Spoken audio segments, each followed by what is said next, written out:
The setup. My boss, let's call him Mr. Rulebook, was obsessed with micromanaging every single detail. He believed that if he controlled even the tiniest things, he'd somehow unlock peak efficiency. In reality, it was soul-crushing. We couldn't send a document without his personal approval. He insisted on reviewing everyone's meeting agendas line by line, and he even dictated what fonts we were allowed to use in PowerPoint. Yeah, fonts. But one Monday morning, he unveiled his pièce de résistance. From now on, every single email sent within this department must be exactly 10 lines long. Not 9, not 11, 10 lines, exactly. He said it with the smug confidence of someone who thought he'd just solved world hunger. The rule. The rule was ridiculous. Imagine telling grown professionals that instead of writing clear, concise emails, they had to stretch or chop them into this arbitrary 10-line format. But arguing with Mr. Rulebook was pointless. He thrived on confrontation just to prove he was the boss. So we did what any good, underpaid, overworked corporate soldiers would do. We smiled. We nodded.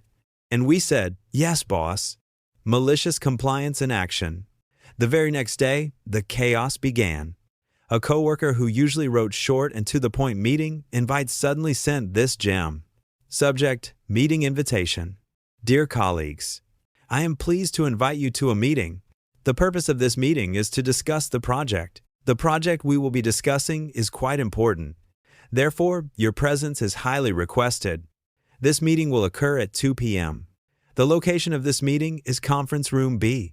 Kindly make yourself available for this meeting. Thank you very much for reading this invitation. 10 lines. Exactly. For a meeting invite that should have been one sentence. Birthdays? 10-line essays about the joy of another rotation around the sun. Sick day requests? 10-line dissertations on why staying home with a fever was beneficial for long-term productivity. Even thank you notes were padded with fluff like, I am writing this line to ensure that this email contains exactly the number of lines required by policy. Our inboxes turned into college-level creative writing assignments. The fallout? Within a week, productivity had tanked. We weren't working faster, we were wasting hours, crafting 10-line masterpieces about nothing. Clients started complaining too. One even wrote back, "Is there a reason your staff is writing me novels instead of simple updates?" Mr. Rulebook was furious. Not at himself, of course, at us. But here's the beauty of malicious compliance. We weren't breaking his rule, we were following it to the letter. The breaking point. One Friday, he stormed into the office waving a stack of printed emails like a man possessed. Mr. Rulebook, this is absurd. Why is every single email so long? Who told you to write like this? Us, collectively? You did. 10 lines. Exactly. Just like you said. The room went silent. He turned red, then purple, then the exact shade of a man realizing he had publicly stepped in his own mess. By Monday, the 10-line rule quietly disappeared. No announcement, no apology, just gone. The smirk. From then on, whenever he introduced a new brilliant idea, we just glanced at each other with that same sly little smirk. He knew, we knew, and he never tried anything that stupid again. The moral. Micromanagement always backfires. Malicious compliance? That's how employees fight back without ever breaking the rules. So next time your boss thinks they're being clever by tightening control, remember, sometimes the best rebellion starts with 2 words. Yes, boss. The first real victim of the 10-line rule wasn't a client, it was poor Jessica from accounting. Her birthday happened to fall that week. Normally, we'd just send a group email saying, "Happy birthday, Jess," and maybe bring in a cake. Simple, human. But nope, this time the email had to be 10 lines. So someone crafted this masterpiece. Subject, Happy birthday, Jessica. Dear Jessica, on this special occasion, we are honored to celebrate the anniversary of your birth. Birthdays represent growth, joy, and the passage of time. It is truly remarkable that you have completed yet another successful orbit around the sun. We, your colleagues, hope this day brings you laughter and cake. Gifts, celebrations, and fond memories await you in abundance. Please know that your contributions to this office are valued. We extend our warmest wishes for your continued success and happiness. Happy birthday once again from the entire team. When Jessica opened it, she literally groaned out loud. God, this is the most depressing birthday message I've ever gotten. We all burst out laughing. It was so fake, so robotic, it felt like something generated by a bad AI. The break room conspiracy. By lunch that day, the break room had turned into a comedy club. People were swapping stories about how long it took to write their latest 10-liner. Mike, do you know how long it took me to send that meeting reminder? 25 minutes. I had to pad it with lines like, "This meeting will occur at the time listed above." Me? I turned my sick day request into a novel. I think Hemingway would have been proud. Jessica, you guys, I feel like I just received a funeral announcement instead of a birthday greeting. Everyone cracked up. For the first time in weeks, morale was high, but not for the reason the boss wanted. Clients start noticing. It wasn't long before external clients caught on. One emailed back.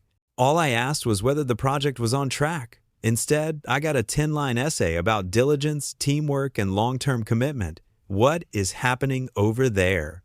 Another client literally called our manager directly and asked if we were okay. That was the point where Mr. Rulebook's smug confidence started to crack. The boss meltdown. One Friday afternoon, he completely lost it. He stormed into the office holding a stack of printed emails like they were evidence in a murder trial. "Boss, this is unacceptable. Why are all your emails so ridiculously long?" Sweetly, "We're just following your rule. 10 lines exactly." Boss, face turning red. Well, not like this." Me, "You didn't specify how. You just said 10 lines. Silence. You could hear the hum of the fluorescent lights as the man realized he had publicly dug his own grave. The quiet death of the rule. By Monday, the 10-line rule was gone. No announcement, no apology, just poof, vanished. Like it had never existed. We all knew why, of course, but nobody said a word. Instead, whenever he tried to roll out a new efficiency initiative, we'd just glance at each other and smirk. That was enough. He never dared micromanage at that level again. The smirk lives on. Even months later, 10 lines became an inside joke. Whenever someone asks, "How detailed should this be?" another would answer, "Exactly 10 lines." At happy hour, we'd raise our glasses and toast to 10 lines. Jessica, she still rolls her eyes whenever her birthday comes around. It became office legend. New hires heard the story within their first week. Whatever you do, don't micromanage. The team will bury you in your own rules. The lesson. Micromanagement doesn't create efficiency, it creates chaos. And malicious compliance? That's the employee's most powerful weapon, because nothing highlights the stupidity of a rule better than following it to the letter. So next time your boss rolls out a brilliant new idea, just remember, sometimes the sharpest blade in the corporate battlefield is 2 simple words. Yes, boss. The status report saga. Just when we thought the 10-line rule was the peak of micromanagement, Mr. Rulebook doubled down. Boss, from now on, I want everyone to submit a daily status report. One for the morning, one for the afternoon. Keep me updated on everything you're doing. Yes, 2 status reports per day for a team of 20 people. That's 40 reports landing in his inbox every single day. So what did we do? We followed the rule religiously. Every report was exactly 10 lines. Exactly. Some of them look like this. Morning report, Tuesday. Line 1, I turned on my computer. Line 2, I opened Outlook to check my emails. Line 3, I sorted my inbox by unread messages. Line 4, I read through emails, carefully, as instructed. Line 5, I responded to 2 messages with appropriate replies. Line 6, I saved an attachment into the correct project folder. Line 7, I verified the attachment was indeed saved successfully. Line 8, I closed Outlook for a short break to stretch. Line 9, I reopened Outlook to ensure functionality. Line 10, I prepared to continue working diligently. Multiply that by 40 reports a day. His inbox exploded.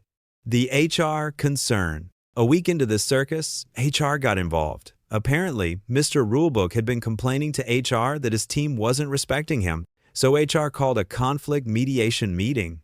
HR rep, your manager says you're not following directions. Me, actually, we followed his directions to the letter. Slides a copy of the 10-line rule email across the table. We're doing exactly what he asked. The HR rep read it, raised an eyebrow, and said, "Well, technically, you are." That was the first time I saw Mr. Rulebook look like he wanted the earth to swallow him whole. The all-hands disaster. The breaking point came during a company-wide all-hands meeting. Each department head had to give a quick update, just 2 minutes each. When it was our turn, Mr. Rulebook insisted we stick to his 10-line format. So our spokesperson got up, cleared her throat, and literally read 10 lines of fluff. Our department continues to work diligently. We are consistently applying effort to all tasks. Our focus remains strong on upcoming projects. We value teamwork, collaboration, and communication. We are aligning our goals with company objectives. Each employee is dedicated to quality and performance. Deadlines are being tracked carefully and consistently. Our team remains committed to long-term success. Challenges are met with resilience and determination. Thank you for listening to this informative update. The room was dead silent. Then the CEO, yes, the CEO asked, "What the hell was that?" Our manager stammered something about consistency and professionalism, but the damage was done. Everyone in the company knew about the 10-line rule after that. The collapse. By now, even Mr. Rulebook's allies had abandoned him. Other managers mocked him. Clients openly complained. HR was tired of fielding his gripes. And finally, upper management stepped in. They didn't fire him, but let's just say he was invited to pursue opportunities elsewhere a few months later. When the news broke, someone whispered, "Guess he finally ran out of lines." The legacy. To this day, years later, whenever anyone in that company sends an email that's too wordy, someone inevitably replies, "Hey, this looks like a 10-liner." It became office folklore, the story of how one overworked team turned micromanagement into a weapon and won. The lesson part 3. Wrap up.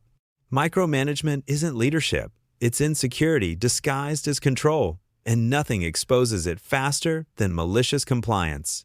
Because when you follow the stupid rules perfectly, the stupidity doesn't belong to you anymore. It belongs to the person who wrote them.